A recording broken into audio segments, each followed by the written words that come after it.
direct link uh, to the absolute, to the spirit. But if you don't have any images, how can you have a congruent direct link to the spirit? And therefore, that's why what not it's one of the main reasons, not the only reason, but it's one of the main reasons why the uh, the Western religions have so much trouble. That spirituality, religion is actually a science, and you have to have all of the elements of the science to have a congruent scientific process that leads to advanced culture, advanced society, and an enlightened society, a society where you have enlightened beings walking around. And in ancient times, in ancient Kemet, you had thousands of years of civilization. If we reckon the time of ancient Egyptian Kemetic civilization to the carving of the Sphinx monument, uh, then we know that we have at least 10,000 years of continuous civilization. Well, how do you do that? How is that possible? You have to have a viable religious culture with a scientific base of operation of that religious system. And then you can have thousands and thousands of years of peace and tranquility. And with the capacity, you develop the capacity to do fantastic things in architecture, like build the pyramids, the tombs, well, and you create magnificent literature. But if you don't have images, your mind is like in a suspension. And then you, since your mind is in a suspension, then you of necessity have to develop the idea that there's going to be a judgment, and all you have to do is ask for forgiveness from God, and you'll be okay. The reason being is because the images actually locks you into a moral ethical basis of life. And if you don't have those images, you don't have that lock. So you can produce sinful behavior, which goes against one's own conscience. So how you alleviate the pressure on the conscience is you develop the idea that you ask God for forgiveness, and once God has forgiven you, then everything is okay. However, that does not work if you factor in the perspective of Wuhem Ankh or reincarnation. Because what happens is that all the negative acts, all the residue, the imprints from the negative acts are lodged in the unconscious, and the person has a rebirth, and they're reborn in the world, and they encounter pain and suffering predicated on their previous maladaptive sinful acts. So it doesn't work. So you need a system to extricate you from the negative Aryu, which is the Kemetic term for what is commonly referred to as karma in the West. So if you have images, then you have a mystical system, and this is referred to as Henotheism. And you don't have, you see, the idea that monotheism existed in ancient Egypt is not supported by the evidence. Yes, Sage Akhenaten was not a monotheist. If you take one look at his hymns, the hymns that he wrote, you can see that he wasn't monotheist. All of the ancient Egyptian religious systems, which are actually branches of one system, are henotheistic in nature. And Sage Akhenaten never lost the henotheistic uh, principle in his mystical philosophy. And therefore, he cannot be a monotheist. So any idea that he had, ordered the destruction of the Amun priesthood and cutting out the name of Amun from the temples, and all of that is speculation. There's no evidence for that. What he did was he brought back, or he elevated to prominence, a highly philosophical and subtle philosophy that was always there in ancient Egyptian religion. Uh, but by the time he came around, it wasn't practiced as a primary deity, and he elevated it to a primary deity, meaning he elevated its practice as the primary deity.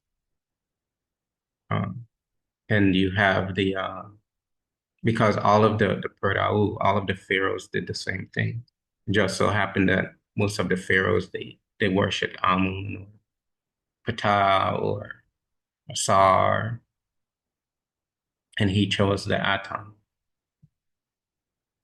So any idea of deep-seated philosophical differences that led to corruption and murder and these are ideas that's coming from a Western perspective,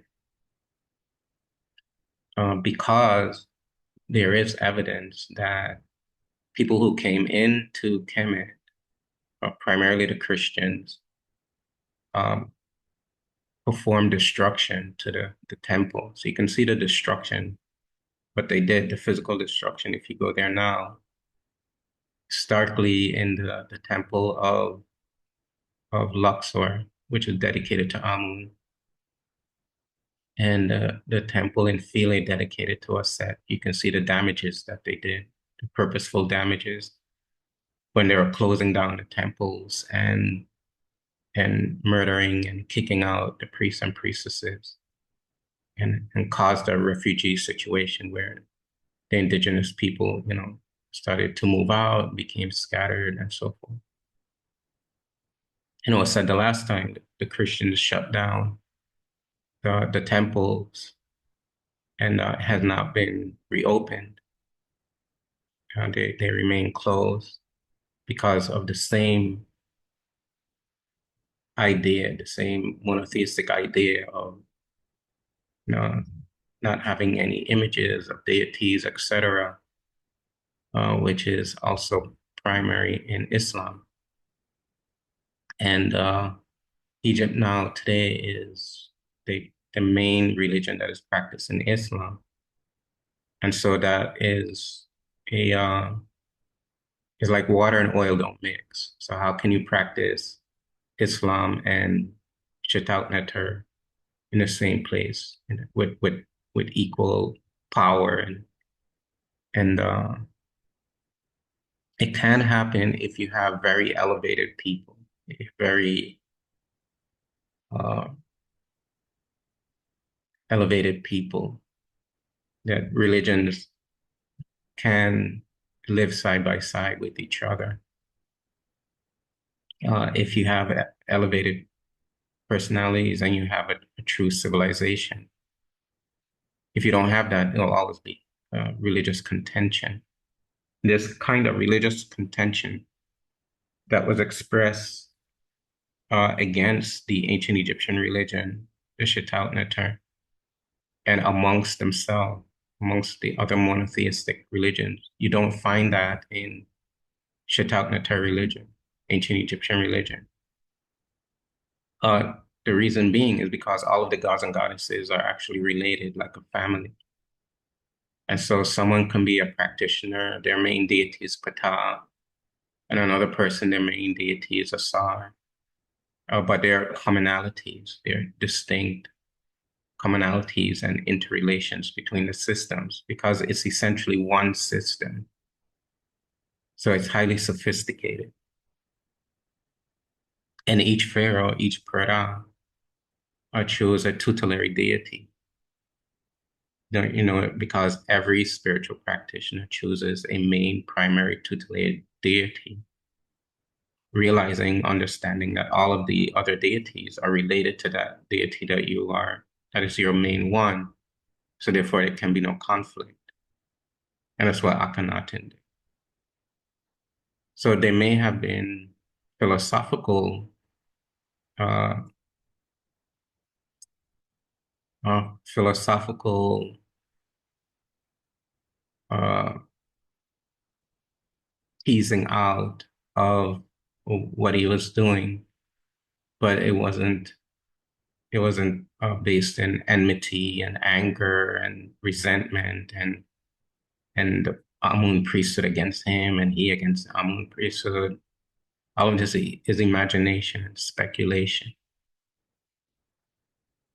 So through the symbols and so the Aton also is a mystic symbol. You have what Abamun is calling invisible intellections. And what this means is that there is something within the symbol that communicates to your unconscious mind without your conscious awareness. So when you walk into the temples, there's a mystic. If you're open, if you're an initiate, if you have been led through the initiatory process,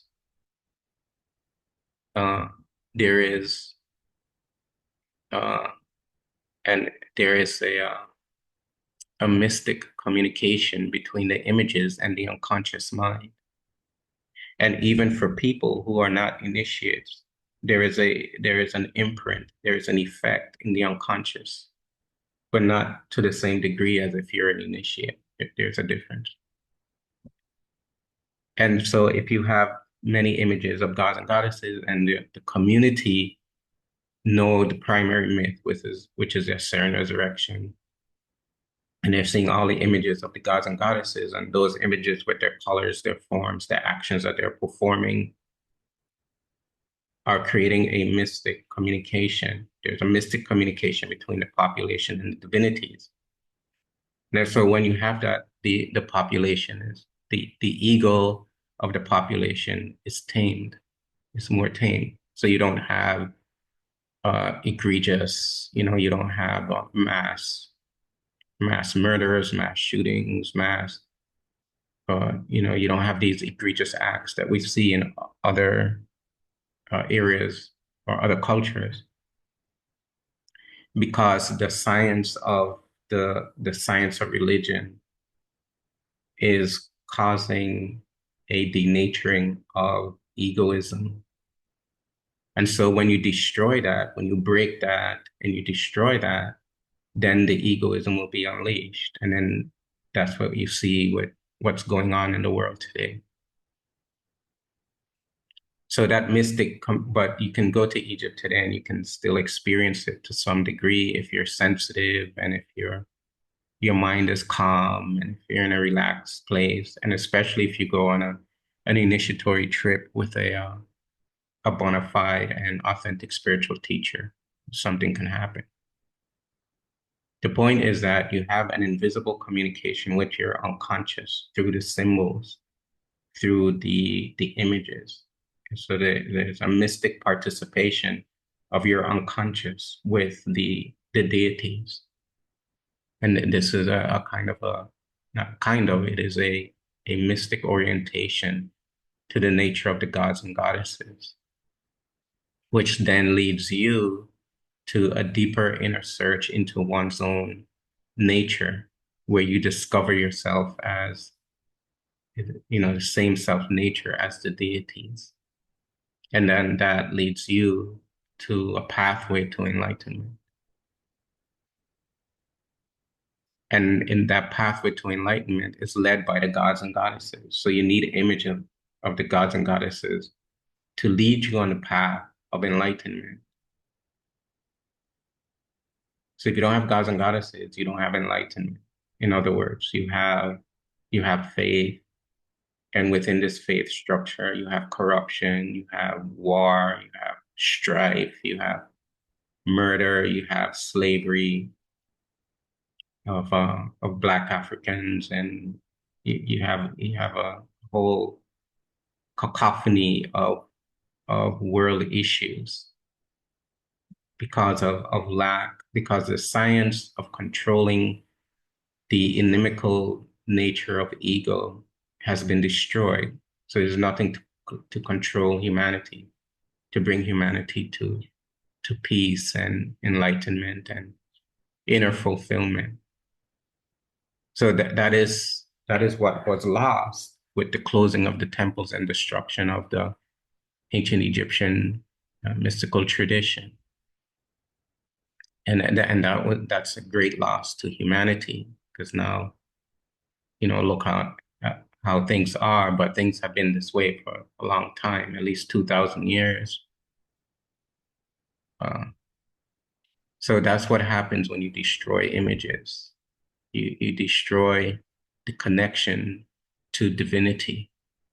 And then you destroy, once you're disconnected from divinity, you're disconnected from the supreme absolute spirit essence.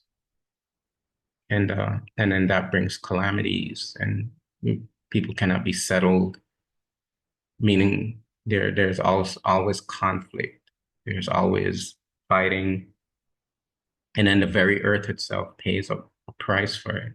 You can do whatever you want. You can pollute the air, pollute the water, pollute people, pollute yourself, and you live in a cesspool of pollution, because there's no system of purity and of Ma'atian ethical conscience. So then the population gets cut off from that higher mystic reality. And the result of that is more disease, more mental disease, more physical disease, more atrocities, more calamities, and it leads to a destruction of the biosphere, the environment, where everyone feels the effects of a changing planet due to corruption. You could say it's pumping gas, pumping, fossil fuel substrates into the atmosphere that's warming the atmosphere. But there's a reason for that. There's a reason why that's being allowed. And what's allowing it to occur is internal corruption, it is disconnection from divinity. Because if you realize that the the sky is a deity, the earth is a deity, the water is a deity, and that's Shu, that's Nut, that's Happy, that's Geb. If you're worshiping deities, and these deities are tied to nature, then your conscience will not allow you to pollute it, because you will not want to harm the physical manifestation of God. But if you're disconnected from that, you're disconnected from deity, then all of that can go on. So what's at the source of the problem is internal corruption. And what I mean by that is corruption of the heart. When the pollution is the pollution of the ego in the heart. And so that's what happens when you destroy images and symbols of gods and goddesses. Humanity's led down a path of great trouble and great calamity and insufferable conditions, and how they treat each other, genocide each other, slave each other. It's all internal corruption. So in any way, dua for listening and dua for another beautiful devotional. In the morning, it was raining here this morning throughout your devotion. A light, nice rain. So Tefnuth was blessing us while you were chanting and worshiping and opening your heart so that you don't suffer that internal corruption. You can lead yourself to spiritual glory, and that is a path to peace. So do everyone. Good time.